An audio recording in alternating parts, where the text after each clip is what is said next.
함께 보실 말씀 여호수아 15장 20절부터 63절까지 말씀입니다.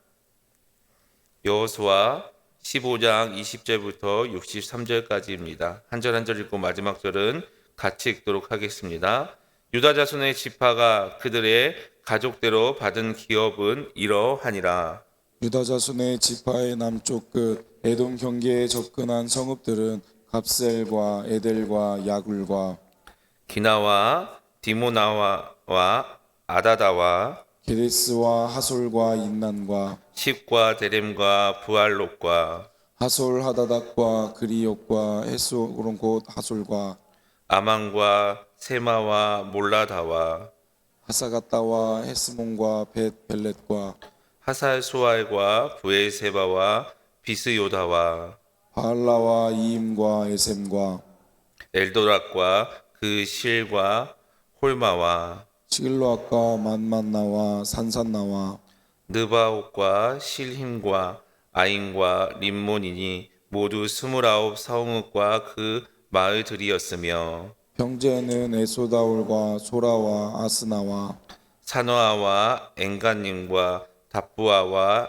에남과 야르묵과 아둘람과 소고와 아세가와 사하라임과 아디다임과 그데라와 그데로와 임니와 엘레 14 성읍과 그 마을들이었으며 스난과 하다사와 믹달각과 딜르왕과 미스베와 욕두엘과 라기스와 보스각과 에글론과 갑본과 라망과 길드리스와 그데롯과 벳다곤과 나아마와 막게다이니 16성읍과 그 마을들이었으며 닌다와 에델과 아상과 입다와 아스나와 느십과 그일다와 악십과 마레산이 9 성읍과 그 마을들이었으며 에그론과 그 촌락들과 그 마을들과 에그론에서부터 바다까지 아스돗 곁에 있는 모든 성읍과 그 마을들이었으며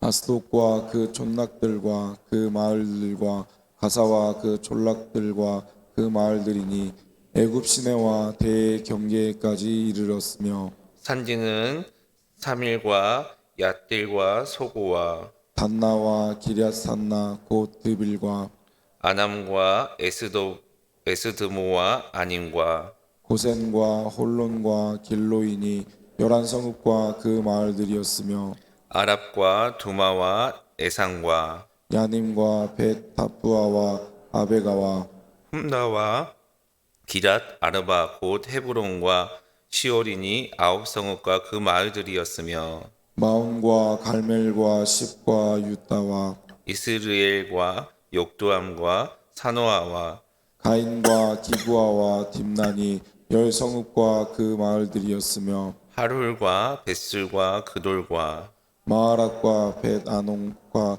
엘드곤이니 6성읍과 그 마을들이었으며 길닷발 곧 길닷 여아림과 납바이니 2 성과 그 마을들이었으며 광야에는 벳 아라바와 이딘과 스가가와 닙상과 소금 성읍과 엔디겐이 6 성읍과 그 마을들이었으며 예루살렘 주님인 여부스 족속을 유다 자손이 쫓아내지 못하였으므로 여부스 족속은 오늘까지 유다 자손과 함께 예루살렘에 거주하니라. 아멘. 새벽에 깨워서 기도하시는 우리 초청의 모든 성도님들에게 하나님의 은혜가 흘러넘치고 사랑이 가득하시기를 예수님의 이름으로 간절히 축복합니다. 가끔 성경을 읽을 때 이런 마태복음에 있는 그 우리가 알지 못하는 그 믿음의 이름들이 나열되어 있고 또 우리가 굳이 알지 않아야 될 것 같은 이런 지명들, 그 지명이 정확하게 어디 있는지 알 수 없는 지명들이 나열되는 경우가 있습니다. 오늘 본문에 기록된 지파에 속한 기업들을 어떻게 나누어 주는지 그런 분류하는 그 목록입니다.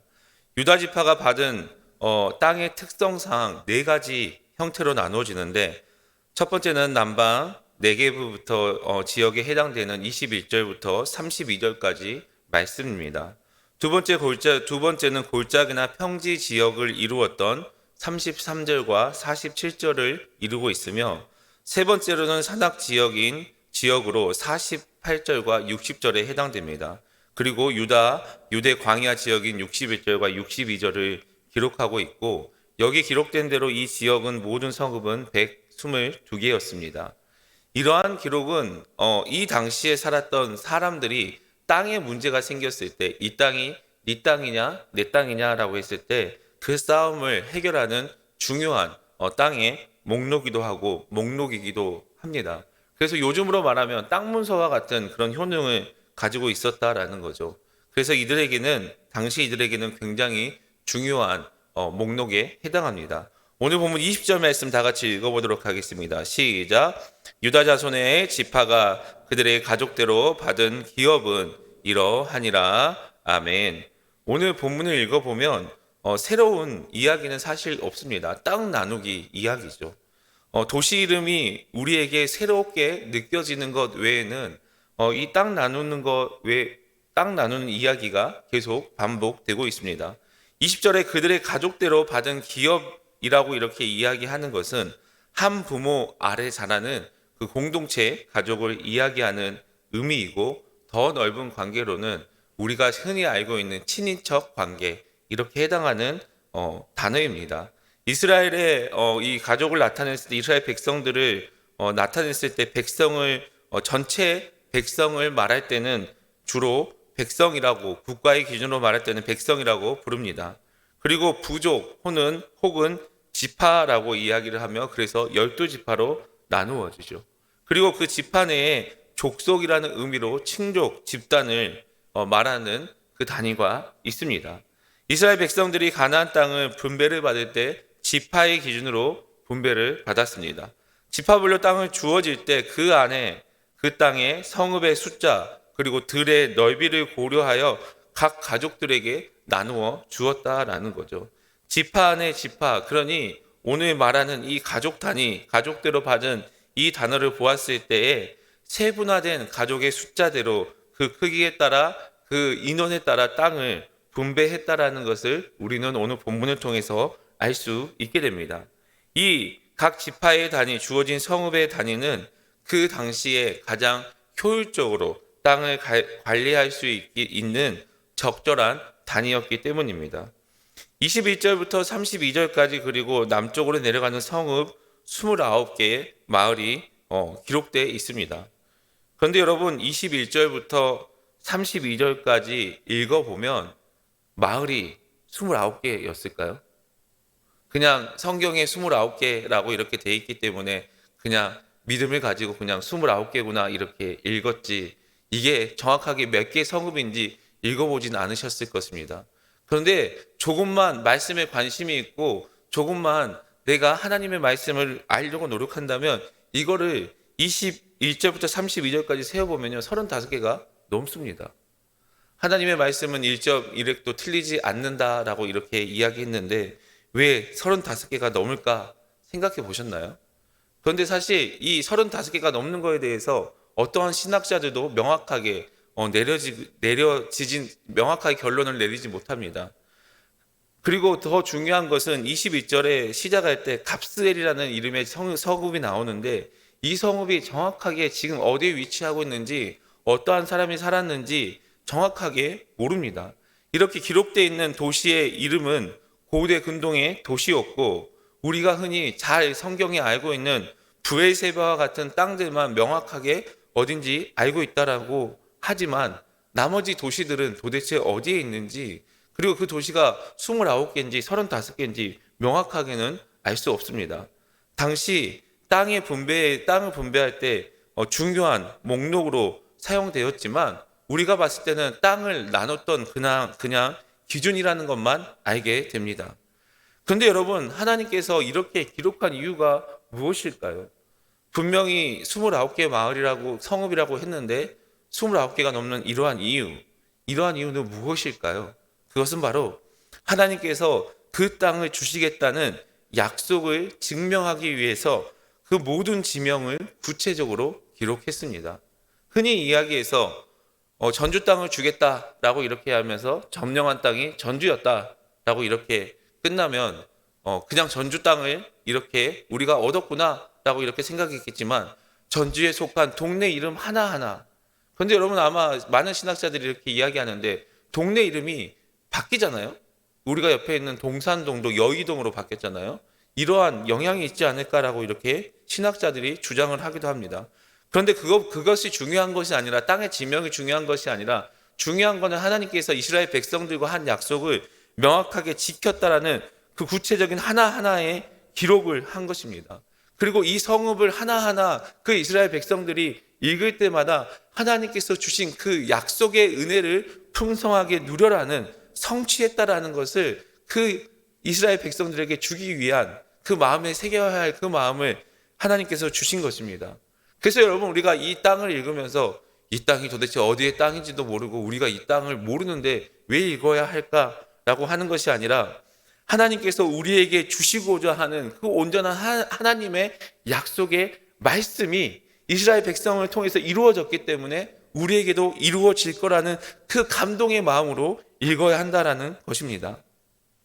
하나님께서는 우리에게 주시고자 한 것을 온전히 주십니다. 하나도 아낌없이 주십니다. 그리고 다 베풀어 주십니다. 이렇게 전쟁 이야기와 땅의 이름을 계속 읽게 되는데 이렇게 기록된 이유 단 한 가지, 하나님께서는 약속한 대로 다 주신다. 하나님은 약속을 반드시 지키신다라는 것을 우리가 마음에 새기고 그 감동으로 읽어야 합니다. 사랑하는 성도 여러분, 오늘 하루도 신실하신 약속을 이루시는 그 하나님을 온전히 의지하시길 바랍니다. 그리고 우리에게 주신 그 약속의 말씀, 그 약속을 이루시는 하나님의 은혜를 풍성하게 누리시는 우리 초청의 모든 성도님들이 되시기를 예수님의 이름으로 간절히 축복합니다. 오늘 본문 63절 말씀 다 같이 읽어보도록 하겠습니다. 시작. 예루살렘 주민 여부스 족속을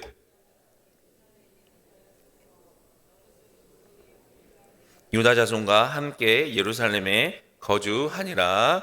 아멘. 이 63절의 말씀은 성경을 통해서 계속 반복이 됩니다. 16장에도 17장에도 이방인을 다 쫓아내지 못했다는 그 이야기가 반복됩니다. 왜 반복이 될까요? 중요한 말씀이기 때문에 반복이 됩니다. 63절에 보면 쫓아내지 못하였으므로를 지적하면 유다 자손이 여부스 사람을 쫓아낼 수 없었다라고 이렇게 직역할 수 있습니다. 그런데 이와 비슷한 내용인 므낫세 지파와 베냐민 지파에 관련되어서 사사기와 17장에도 기록되어 있습니다. 더욱이 좀 전에 말씀드렸던 16장 10절에 보면 쫓아내지 않았다라는 게 아니라 쫓아내지 못한 것이 아니라 쫓아내지 않았다라고 하면서 가나안 족속을 진멸하라는 하나님의 말씀에 순종하지 않았다라는 것을 우리에게 말씀합니다. 사사기 1장 21절에 보면 여부스 족속을 진멸하지 못한 책임을 베냐민 지파에게 돌립니다. 그런데 유다 지파나 베냐민 지파나 여부스 족속을 쫓아내지 못했던 이유는 단지 군사적인 능력이 부족해서가 아닙니다. 그들이 하나님에 대한 믿음과 언약에 대한 그 확신이 부족했기 때문입니다. 여러분 62절까지 읽으면서 하나님께서 어떻게 역사했는지 어떤 땅을 우리가 이뤘는지라는 그러한 목록이 기록되어 있습니다. 그런데 갑자기 생뚱맞게 여부스 족속을 쫓아내지 못했다라고 이렇게 기록되어 있죠. 하나님은 이렇게 약속을 이루셨는데 약속을 지키지 못한 이스라엘 백성들의 잘못을 명확하게 지적하고 있는 거죠. 하나님의 약속을 경험했음에도 불구하고 이스라엘 백성들은 온전히 하나님을 신뢰하지 못했다라는 것을 우리는 63절을 통해서 알 수 있습니다. 하나님께서 이스라엘 백성들에게 약속을 지키겠다라는 그 이야기를 하고 있고 또 그 말씀을 반복하고 있습니다. 여호수아 13장 1절에 여호수아가 나이가 많이 들어서 늙었을 때 하나님께서는 그 약속을 혹시나 잊어버렸을까 다시 한번 반복하십니다. 그리고 이스라엘 자손 앞에서 쫓아내야 될 그 이방 민족을 명확하게 이야기해 주십니다. 여러분 가나안 정복은 단지 외적으로 보이는 전투력에 의해서 물리적인 싸움에 의해서 지어지는 것이 아니라 하나님을 온전히 신뢰하는 영적인 싸움으로 임하는 전투입니다. 이런 점에서 볼 때 이들이 쫓아내지 못했다는 것은 그들의 힘이 부족한 것이 아니라 하나님을 온전히 신뢰하지 못했던 부족한 모습입니다. 그런데 하나님께서는 왜 그 이방 민족들을 다 진멸하라고 했을까요? 63절에 보면 유다 자손들과 함께라고 이렇게 이야기하고 있는데, 이 함께라는 단어는 동행의 뜻을 가지고 있습니다. 이 동행의 뜻은 무엇이냐? 한 공동체가 다른 공동체와 이렇게 공유한다, 모든 것을 공유한다는 의미입니다. 따라서 하나님을 믿지 않았던, 우상을 섬겼던 여부스 족속이 하나님을 믿는 유다 지파와 함께 거주했다는 사실은 단지 삶의 공간만 공유했던 것이 아니라 여부스 족속의 우상 숭배를 따라해서 유다 지파가 하나님을 온전히 바라보지 못했던 신앙적인 퇴색이 이루어졌다라는 의미를 가지고 있습니다. 지금 이스라엘 백성들은 여러분 선택받은 민족입니다. 백성입니다. 구원의 길, 복음의 길을 전하기 위해서 선택받은 민족이고, 그 구원의 길, 복음의 길, 하나님이 얼마나 위대하시고 전지전능하신지를 이 세계에 보여주는 역할을 감당하고 있는 것입니다. 그래서 끊을 것은 끊어야 되고, 온전히 하나님의 목표를 바라봐야 되고, 순수하게 하나님의 그 가진 사명을 가지고 나아가야 되는 것이죠. 이방 민족과 함께 하지 말아야 될 그 하나님의 명령은 이방 민족과 함께하면 하나님을 떠나게 되고, 그 하나님을 떠나게 되면 하나님의 심판을 받기 때문입니다. 여부스 족속을 쫓아내지 못했던 것은 하나님을 온전히 신뢰하지 못하고 목숨 걸고 싸우지 못했던 그들의 모습입니다. 거룩한 하나님의 성읍으로 이루어질 그곳이 이방인과 함께함으로 인해서 이방인의 영향을 받았다라는 거죠. 이러한 일은 여기에서 끝나는 것이 아니라 사사시대까지 계속 이루어지고 영향을 받게 되고 결국에는 혼돈의 시대에 빠지게 되어버립니다. 사랑하는 성도 여러분, 우리 역시 선택받은 백성입니다. 그래서 우리 역시 하나님의 복음을 온전히 전하고 하나님의 백성으로 살아가기 위해서 쫓아내야 될 것은 반드시 쫓아내야 합니다. 우리에게도 여부스 족속과 같은 요소들이 수많이 깔려 있습니다. 버릴 것을 명확하게 버리고 여러 곳을 바라보는 것이 아니라 하나님께서 우리에게 허락하신 그 약속의 말씀을 온전히 바라보며 그 목표를 향해 달려가야 합니다. 여러분, 우리가 특세 때 들었던 말씀, 다윗이 골리앗에게 승리할 수 있었던 것은 명확한 목표가 있었고 다른 곳을 바라보지 않았고 버릴 것은 과감하게 버렸기 때문입니다. 사랑하는 성도 여러분, 선택받은 우리 역시 이 시대에 하나님께 주목받고 있고 또 세상이 우리를 바라보고 있습니다. 얼마 전에 박혜호 목사님께서 이런 설교를 했죠. 우리를 바라보는 기대감이 몇 퍼센트, 10%대밖에 되지 않는다. 여러분, 이거를 우리가 조금만 생각을 바꿔서 생각해 보면 그래도 아직 세상 사람들은 교회를 바라보는 그 마음이 있다. 교회는 틀려야 한다라는 이 생각을 가질 수 있습니다.